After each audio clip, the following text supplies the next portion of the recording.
नमस्कार मेरे किसान भाइयों, स्वागत है आप सबका एक बार फिर। किसान साथियों, सरसों बुआई का समय बिल्कुल नज़दीक आ चुका है। 20 सितंबर के बाद किसान साथी सरसों की बुआई करना शुरू कर देते हैं और ये बिल्कुल उपयुक्त समय भी है। 20 सितंबर से लेकर 15 अक्टूबर के बीच में जो सरसों बोई जाती है उससे हम बहुत ही अच्छा उत्पादन बहुत ही कम खर्च में ले सकते हैं। किसान भाइयों, बुआई के समय अगर हम सही बीज और सही खादों का चयन कर ले तो सरसों की फसल एक ऐसी फसल है जिसको हम केवल बेसल डोज पे ही तैयार कर सकते हैं। लेकिन सही समय और सही खादों का चयन बिल्कुल ज़रूरी है। किसान भाइयों, आज की इस वीडियो में केवल हम खादों पर ही बात करने वाले हैं। अगली वीडियो में मैं आपको सरसों की उन्नत किस्मों के बारे में बताऊंगा जिनका प्रयोग करके आप 2.5 से 3 क्विंटल प्रति बीघा तक सरसों निकाल सकते हैं और जो पिछले वर्ष किसानों ने निकाली भी है। किसान भाइयों, अपने खेत की अच्छे से जुताई करें। लास्ट जुताई पे अगर आपके पास कूड़ी का खाद है तो उसका इस्तेमाल ज़रूर करें। अगर आपने वो कर लिया, प्रति बीघा 1 ट्राली का भी इस्तेमाल कर लिया तो किसान भाइयों 2.5 क्विंटल सरसों निकलने से कोई भी रोक नहीं सकता। किसान भाइयों, अगर आपके पास कूड़ी का खाद नहीं है तो लास्ट जुताई के बाद बेसल डोज में आप 3 बैग सिंगल सुपर फास्फेट खाद का इस्तेमाल करें प्रति एकड़। इस खाद के अंदर फास्फोरस के साथ साथ कैल्शियम और सल्फर खाद की बहुत अच्छी मात्रा पाई जाती है। किसान भाइयों, सरसों की फसल एक ऐसी फसल है जिसके अंदर तेल पाया जाता है। सल्फर एक ऐसा तत्व है जो सरसों के अंदर तेल की जो मात्रा है उसको बढ़ाने का काम करता है। कैल्शियम दाने को फुलाने का काम करता है। ये 2 खाद सरसों की फसल के लिए बहुत ही आवश्यक है। अगर आप सिंगल सुपर फास्फेट खाद का इस्तेमाल करते हैं तो किसान भाइयों आपको अलग से सल्फर या कैल्शियम डालने की ज़रूरत नहीं पड़ेगी, क्योंकि हम 3 बैग का इस्तेमाल कर रहे हैं। किसान भाइयों, हमारी फसल की जो मांग है उसकी पूर्ति ये 3 बैग सिंगल सुपर फास्फेट खाद के सारी की सारी पूर्ति कर देंगे। आपका फास्फोरस की भी पूर्ति हो जाएगी, कैल्शियम की भी और सल्फर की भी। किसान भाइयों, आपको अलग से कोई भी खाद देना नहीं पड़ेगा। बेसल डोज में आपको केवल नाइट्रोजन और लेनी है किसान साथियों, इसके साथ केवल 30 किलो। और अगर आप इसके साथ 30 किलो पोटास भी मिला लेंगे तो आपकी फसल की सारी खाद की पूर्ति हो जाएगी बेसल डोज में ही। किसान भाइयों, आपको बार बार खाद डालने की भी आवश्यकता नहीं पड़ेगी। नाइट्रोजन, फास्फोरस और पोटास तीनों तत्व की पूर्ति हो जाएगी। किसान भाइयों, उसके बाद केवल आपको 1 डोज पहले पानी पे देनी है।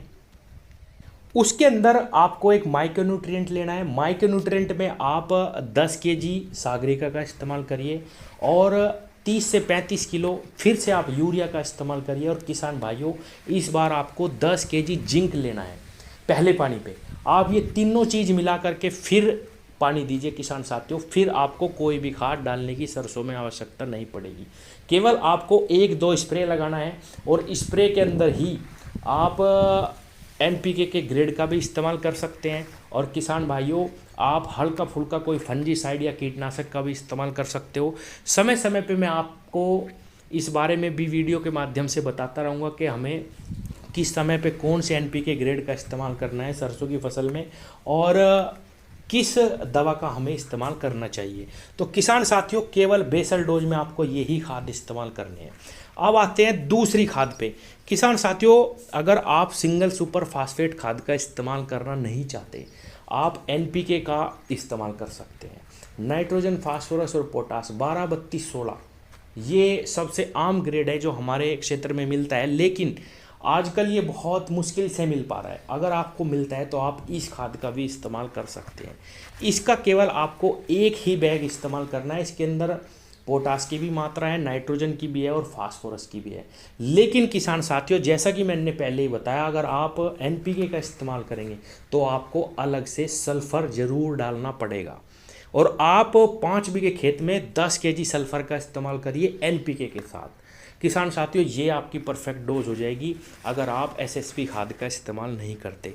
अब एक और स्थिति बन सकती है कि कई क्षेत्रों में NPK खाद नहीं मिल पा रही तो आप DAP का भी इस्तेमाल कर सकते हैं।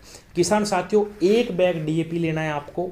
उसके साथ 25 से 30 किलो नाइट्रोजन लेनी है, क्योंकि DAP के अंदर नाइट्रोजन भी पाई जाती है। और किसान साथियों, इसके साथ आप बुआई कर सकते हैं। और जो पहले पानी पे मैंने आपको जिंक और माइक्रोन्यूट्रिएंट और यूरिया बताया वो आपको पहले पानी पे देना ही है।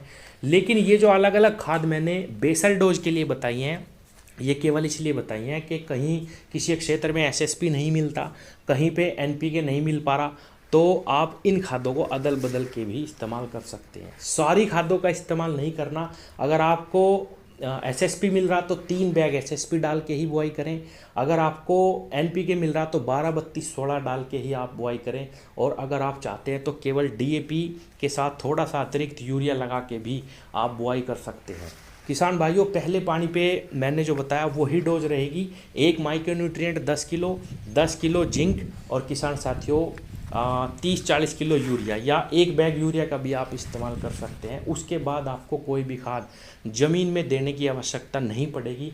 केवल स्प्रे के माध्यम से ही हम माइक्रोन्यूट्रिएंट और खाद देते रहेंगे, और उसी में ही हमारी जो सरसों की फसल है वो किसान भाइयों हमें एक बम्पर उत्पादन दे के जाएगी। उस पे मैं आगे आने वाली वीडियो में आपको बताता रहूँगा, और अगली वीडियो में मैं आपको बताऊँगा कि कौन कौन सी उन्नत किस्में हैं जिनका इस्तेमाल हमें बुआई में करना है इस साल, जिन्होंने पिछले वर्ष बहुत ही बम्पर उत्पादन दिया किसानों को। तो मिलते हैं कल आने वाली एक वीडियो में जो सरसों के उन्नत बीजों के ऊपर ही आएगी। किसान भाइयों, धन्यवाद।